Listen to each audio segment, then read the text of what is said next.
প্রচারের সৌজন্যে নজির বিজেপি প্রার্থী তৃণমূল কর্মীদের সাথে আলাপচারিতা করে নামলেন নির্বাচনী প্রচারে। ভোট প্রচারে সে সৌজন্যতার নজির গড়ল বিজেপি প্রার্থী ডাক্তার বিজন মুখার্জি। ভুরি গ্রামের তৃণমূলের দলীয় কার্যালয়ে পৌঁছে সেখানে উপস্থিত তৃণমূল কর্মী সমর্থকদের সাথে হাত মিলিয়ে এবং আলাপ করে শুরু করলেন তার নির্বাচনী প্রচার। উল্লেখ্য, শুক্রবার জামুরিয়া বিধানসভা কেন্দ্রের বিজেপি মনোনীত প্রার্থী ডক্টর বিজন মুখার্জি শ্যামলা অঞ্চলের ভুরি, ফরফরি এবং শ্যামলা এই তিনটি গ্রামে তার ভোট প্রচার চালান।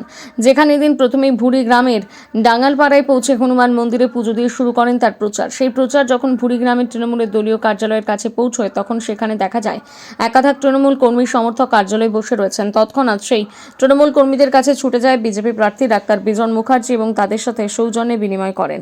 বিজেপি প্রার্থীর এমন কর্মকাণ্ড থেকে হতবাক হয়ে যায় স্থানীয় মানুষজন।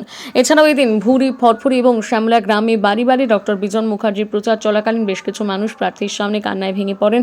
তাদের বসত বাড়ির দুরবস্থার কথা তুলে ধরে প্রার্থীকেও দেখা যায় তিনি মনোযোগ সহকারে মানুষজনের সমস্যার কথা শোনেন এবং কান্নায় ভেঙে পড়া মায়েদের চোখের জল মুছিয়ে দেন। শ্যামলা অঞ্চলের ভুরি ফরফরি গ্রামে নির্বাচনী প্রচার করলেন, জনসংযোগ করলেন। কোন কোন সমস্যার কথা উঠে এলো এবং কতটা সাড়া পেলেন মানুষের? গ্রাম বাংলা আপনার গাছপালা দিয়ে ঘেরা একটা খুব সুন্দর পরিবেশ, পুকুরে মাছ আছে, হ্যাঁ, এবং মানুষজন জানে তো গ্রামের লোক খুব সিধে সাদা সহজ সরল হয়। তো আমি আজ যে এই ভুড়ি ফরফরিতে এলাম, দুটো তিনটে জিনিস আমি আপনাকে বলবো। এক হচ্ছে আপনার রাস্তার মধ্যে দিয়ে কিন্তু নালি যাচ্ছে, হ্যাঁ, মানে যে ড্রেন সিস্টেম একটা থাকা দরকার সেটা কিন্তু দেখতে কোথাও আমি পেলাম না। দ্বিতীয় কথা হচ্ছে যে আপনার এখানে জলেরও একটু সমস্যা রয়েছে এবং সবারই আগে অনেক জায়গাতে তো আপনার বাথরুম পায়খানা যেগুলো আমাদের মাননীয় প্রধানমন্ত্রীর তরফ থেকে করে দেওয়ার ছিল সেগুলো কিন্তু এখানে করেনি।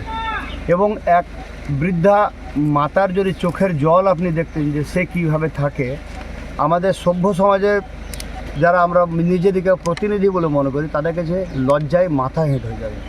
কারণ জানেন, তার ঘর নেই, সে একটা প্লাস্টিক আর খড়ের ছাউনি দিয়ে তার মধ্যে থাকছে।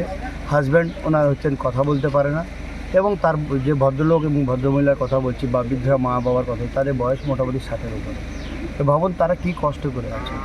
আজকে টিএমসি শাসনে যদি তারা ঘরটুকু পেত, থাকার সম্বলটুকু পেত, তাহলে আজ অ্যাটলিস্ট আমাদের মতন লোককে এসে প্রচারে বলতে হতো না এবং তাকে চোখের জল মোছাতে হতো না। সেটা একটা টিএমসি সরকারের কিন্তু লজ্জা। আর দ্বিতীয় আরেকটা যেটা সবচেয়ে বড় কথা, সন্ত্রাস রয়েছে। লোকের গতবারে যে ওরা মাথা ফাটিয়ে দিয়েছে, কাউকে প্রচণ্ড মার মেরেছে, এবং আমারই এক কর্মী আছে, তিনিও তো বলছিলেন, স্যার আমরা কি ভোট দিতে যাব, যে সন্ত্রাসের মধ্যে আমরা রয়েছি। হ্যাঁ, ছোট্ট সুন্দর গ্রাম, আমার মনে হয় যে এত কম লোক সংখ্যা যেখানে আছে সেখানে মানুষ যদি মানুষের সঙ্গে থাকে, সবাই মিলেমিশে থাকে, একটা আলাদা পরিবেশ তৈরি হতে পারে।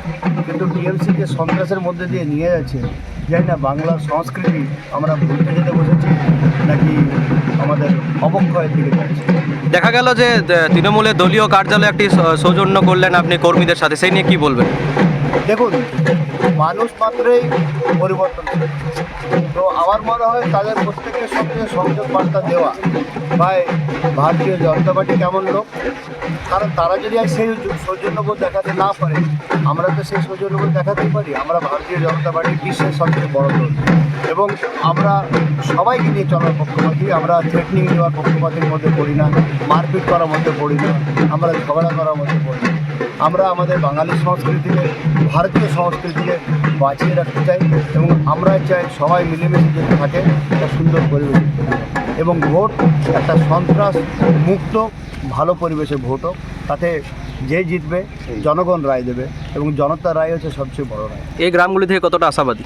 100% আশাবাদী, কারণ মানুষ ভেবে নিয়েছে যে এবার পরিবর্তন হবে, পাল্টানো দরকার, তাই বিজেপি সরকার।